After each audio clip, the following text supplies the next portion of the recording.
श्री राम ने लक्ष्मण को क्यों दिया था मृत्युदंड? आइए इस वीडियो के माध्यम से जानते हैं। पौराणिक कथा के अनुसार जब भगवान श्री राम लंका में रावण का वध करके वापस अयोध्या लौटकर आते हैं और अयोध्या के राजा बन जाते हैं, तो थोड़े ही दिनों के बाद काल के देवता यमराज साधु का वेश धारण कर भगवान श्री राम के दरबार में पहुंचते हैं। यमराज भगवान श्री राम से अकेले में कुछ जरूरी वार्तालाप करने का निवेदन करते हैं। यमराज ने भगवान श्री राम से कहा, मैं आपसे एक वचन मांगता हूँ कि जब तक मेरे और आपके बीच वार्तालाप चले तब तक हमारे बीच कोई नहीं आएगा, और जो आएगा उसको आप मृत्यु दंड देंगे। भगवान श्री राम ने यमराज को वचन दे दिया। भगवान श्री राम ने लक्ष्मण को यह कहते हुए द्वारपाल नियुक्त कर दिया कि जब तक उनकी और यमराज की वार्तालाप समाप्त नहीं होगी तब तक वो किसी को भी द्वार के अंदर आने ना दे, अन्यथा यदि कोई द्वार के अंदर आ गया तो उन्हें उसे मृत्यु दंड देना पड़ेगा। लक्ष्मण भगवान श्री राम की आज्ञा मानकर द्वारपाल बनकर खड़े हो गए। इस बीच अयोध्या के राजमहल में थोड़ी ही देर बाद ऋषि दुर्वासा आ जाते हैं।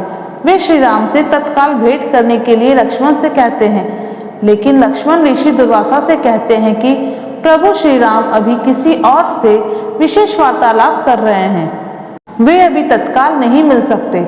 आप थोड़ी देर विश्राम कर लीजिए, फिर मैं आपकी सूचना श्री राम तक पहुंचा दूंगा। यह सुनकर ऋषि दुर्वासा क्रोधित हो गए और उन्होंने संपूर्ण अयोध्या को भस्म करने का श्राप देने लगे। फिर क्या था, लक्ष्मण ने अपनी अयोध्या नगरी को बचाने के लिए अपने प्राणों की परवाह नहीं की और यमराज और प्रभु श्री राम के पास चले गए। उन्होंने प्रभु श्री राम को ऋषि दुर्वासा के आगमन की सूचना दी।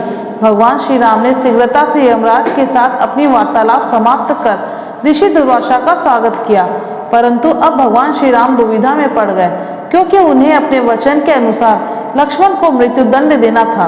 अब भगवान श्री राम समझ नहीं पा रहे थे कि वे अपने भाई को मृत्यु दंड कैसे दे, लेकिन उन्होंने यमराज को वचन दिया था जिसे निभाना ही था। इस दुविधा की स्थिति में श्री राम ने अपने गुरु का स्मरण किया और कोई रास्ता दिखाने को कहा। गुरुदेव ने कहा कि अपने किसी प्रिय का त्याग उसकी मृत्यु के समान ही है, अतः तुम अपने वचन का पालन करने के लिए लक्ष्मण का त्याग कर दो।